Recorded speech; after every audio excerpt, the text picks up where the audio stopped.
Violent Rage. This is from 1982. This sees Chuck Norris as a sheriff in a town, a horrible small town with grotty bars. It's shot terribly, and Chuck seems to have his shirt off for half the film, and he also stands with very wide-legged poses to show off his virility. But that's not the plot. The plot is actually that at the start, Chuck helps capture a mental patient who's killed his family. He goes off back to a specialist hospital because they think he's dead, and they do some treatments on him. And one of those treatments includes giving him a experimental serum that makes him invulnerable. You cut him and he heals quicker than Wolverine, let's say.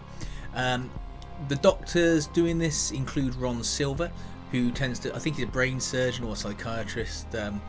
He is against this and wants the guy, euthanized, because he thinks it's going to cause even more problems with his mind, whereas his colleagues say, no, this is cutting edge science, this is the panacea, we'll be fine. Obviously, they're not fine. He escapes from the hospital when he wakes up and goes on a killing spree, and it's down to Chuck to stop him. This would be a really good idea for a film if it was better implemented, or Chuck Norris is not the person to cast in this film against him, because for most of the film, Chuck and this guy don't interact. There's a biker gang in town that Chuck gets to beat up in a bar fight scene, because you've got to have Chuck Norris doing some martial arts to beat people up. It's all a bit wishy-washy as far as getting to the point where the guy actually leaves the hospital and starts killing people. And really, the star of the show should have been Ron Silver, who plays the doctor that is objecting to the killer being reanimated, let's say, or given this serum. But unfortunately, Ron Silver doesn't make it that far. And also, Ron Silver's hair is fabulous and puts Chuck Norris's hair to shame.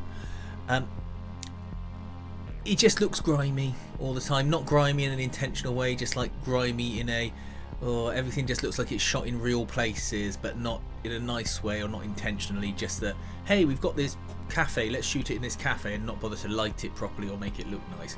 It all looks very televisual. There's a sex scene that comes out of nowhere because Chuck Norris has got to have a sex scene, I assume. And also, Chuck Norris's character is just not very likeable. He meets up with his ex-girlfriend from 6 years ago and is immediately a creep to her, like a real creep. And whilst I appreciate he's got to get with a lady, as probably was in his contract, it just comes across as he's almost like a sex pest in it. There's a comedy deputy who is a bit of light relief, but it's just unusual.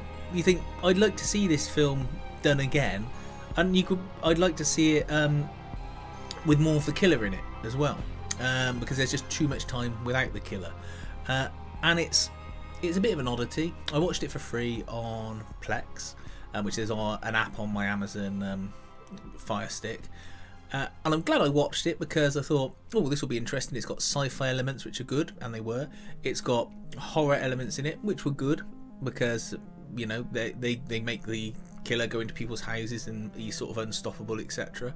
And it's got very, very small martial arts elements in it.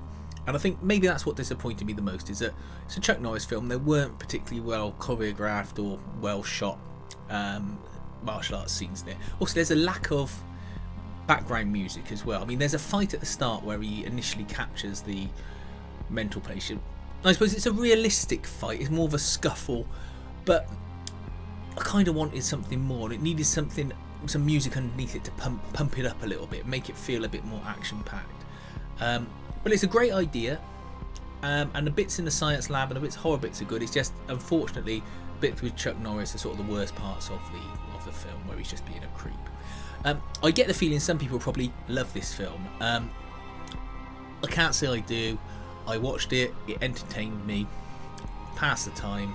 I don't feel like I've wasted my time, but I would say if there's something you're more interested in, watch that instead. But this is certainly an oddity to watch, and I'm surprised they haven't tried to redo this in the modern era. Let me know what you think about it. Have you seen it? Were you as confused as I was with the premise and why there's so much time between the killer getting active and Chuck Norris just being a creep?